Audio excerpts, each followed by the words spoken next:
Hey, Josh from Bernal Cutlery, and today I wanted to talk to you a little bit about one of my favorite types of Japanese knives, Western-handled Gyuto or Kanto Gyuto.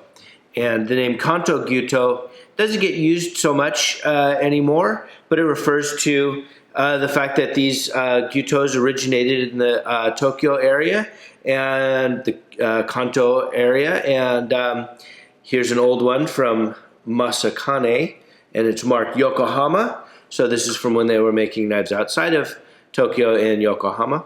And these are arguably the traditional Gyuto. Gyuto with a Japanese handle are a much more recent innovation in Gyuto making, but these have definitely held on, and I think for good reason. These are all single steel knives, so either stainless or carbon steel. Obviously the carbon steel would be more of the old style, but for a lot of people stainless makes a lot more sense, for a work knife. And these are definitely, knives that are meant for heavy work, but go between precise and bulk kind of prep real nicely.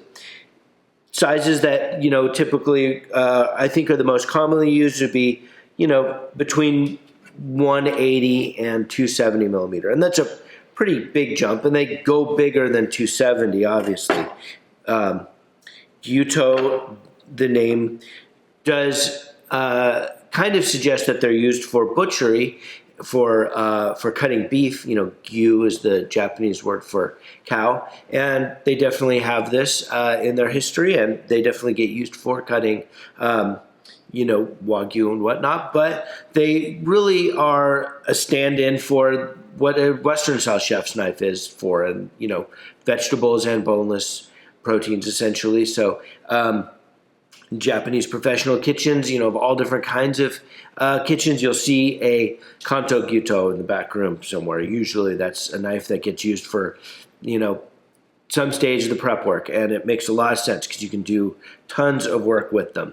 And stainless have definitely kind of taken the place of some of the older style carbon, but the carbon does have a lot of benefits. These are some of the ones that we carry.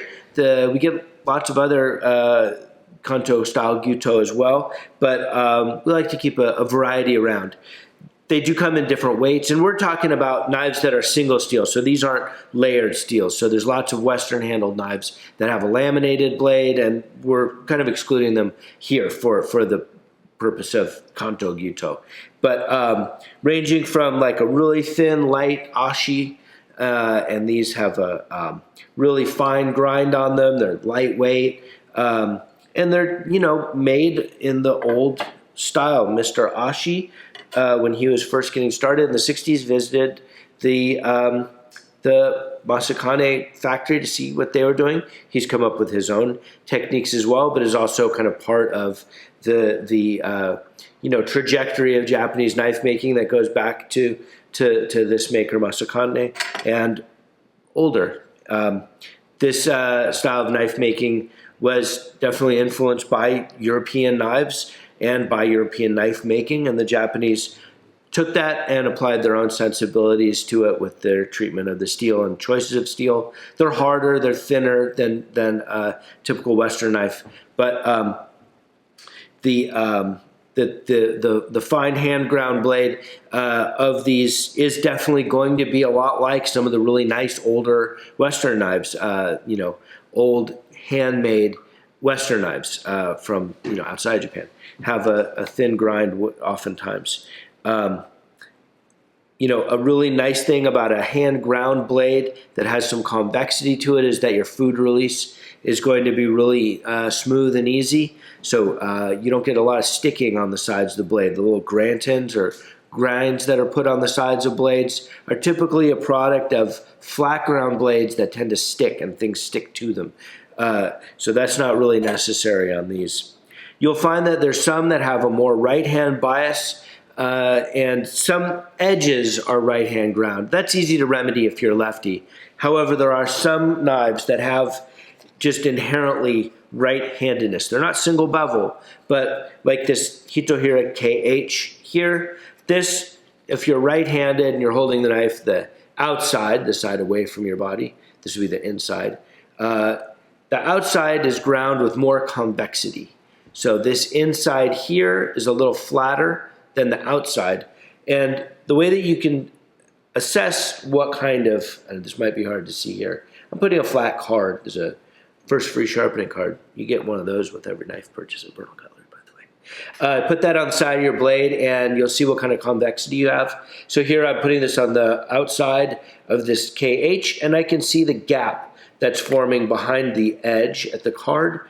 And on the other side, it's not flat, it's nearly flat though. So this is a knife that's going to really favor right-handed use. It's going to line up more with what you're cutting and give you a lot of control when you're doing thin work. Same thing with this Sakai Kikomori SKK here. This has more convexity on the outside.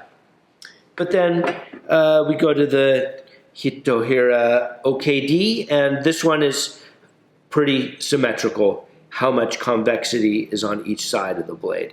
So for a left-handed user, this isn't going to throw you off. For a right-handed user, it's going to cut really straight as well, cutting a large item. So a big Napa cabbage, a big cabbage, something like that. A knife that's ground very symmetrically will go real straight. Same thing with this Ashi. And yeah, you know, I feel like these are a little bit of an overlooked knife. Some people, you know, really like a Japanese handle and find that that's a lot more comfortable. But I think that these are definitely worth a second look. They become a little bit of maybe a given for a starting point for Japanese knives or something, and maybe get looked at as if they aren't as sophisticated or aren't as you know, good of a work knife for like a demanding professional environment. But I think a lot of people that are using these regularly in professional kitchens, you know, would tell you that they're a really fabulous knife for doing a big variety of jobs. And that definitely includes real detailed, fine work. So yeah, hope you check them out. Go visit our website, bernalcutlery.com. And we'll probably be posting more about this because they're just an awesome old knife. All right. Thanks again.